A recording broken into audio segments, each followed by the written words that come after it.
Okay, I'll probably throw you a wild one with this. So. Just you don't give me this shit tonight. Hey guys, welcome back to Golf Buzz, and in the studio I've got Nigel Ailing with me again. Welcome back, Nigel. Good morning. Now, today guys, we're going to talk about Golf Expos, and funny enough, I met Nigel probably about 5 years ago.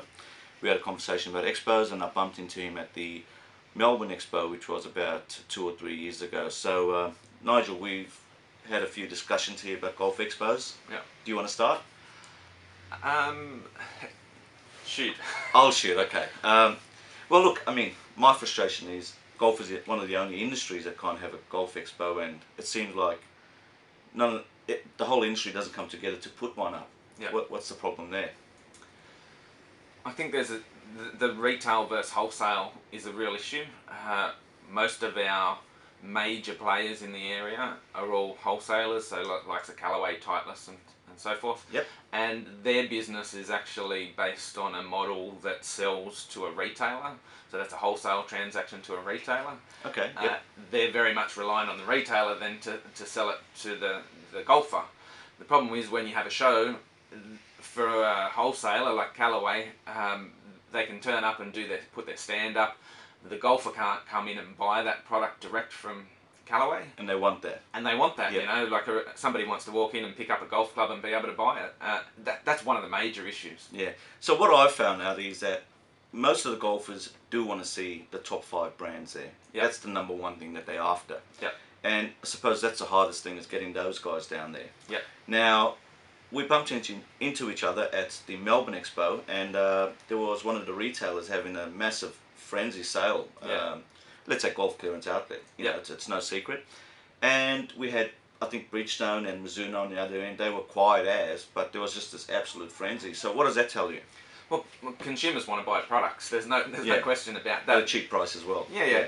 And but they also want to see the latest product, and I think Yep. they're prepared to stand there and pick up and try something. But then they want to get the experience straight after. It's like, yeah, I've picked that up. I like it. I feel it. Now I want to go buy one. Yeah. And the entertainment, does there need to be that entertaining thing there, that entertaining factor as well? Well, there's got to be something more than just a whole lot of golf reps standing on golf stands. Exactly.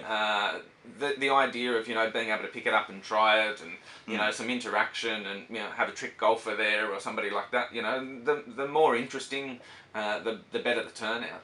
Exactly, because you've got to attract families as well, because no one, I mean, you know, dads and mums go play golf for 4 or 5 hours a week. So you want to take the family there and get them doing something like jumping castles and, Sure. you know, driving range and what have you. So Yeah, keep the kids happy. okay, so is your hand up to basically produce another expo or start up an expo in Sydney? Look, I'd support one. I definitely. think there needs to be a golfing expo somewhere in the country, Yep. at least once a year. Yep. And even if it's not substantial, it's able to substantiate one in every capital city, there needs to be something, because that's what's going to keep the golfing public interested. Totally agree. I mean, look, it's going to grow the game. I just find so many different new products coming out there. I mean, you've seen the stuff I've come up with. And these guys basically want to showcase it. So getting out to an expo would be great for them. I mean, like I say, you do got to have the big brands there, but you also need a little, you know, new ideas and all those things. And also, it's growing the game of golf. You agree? For sure. I mean, anything that's going to support the golf industry, get people interested in what's happening, you know, it's got to be good for the industry. Exactly. Okay, guys, we're putting our hands up.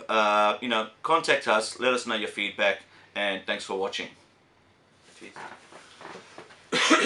There you go. That was, I think, hit the nail on the head.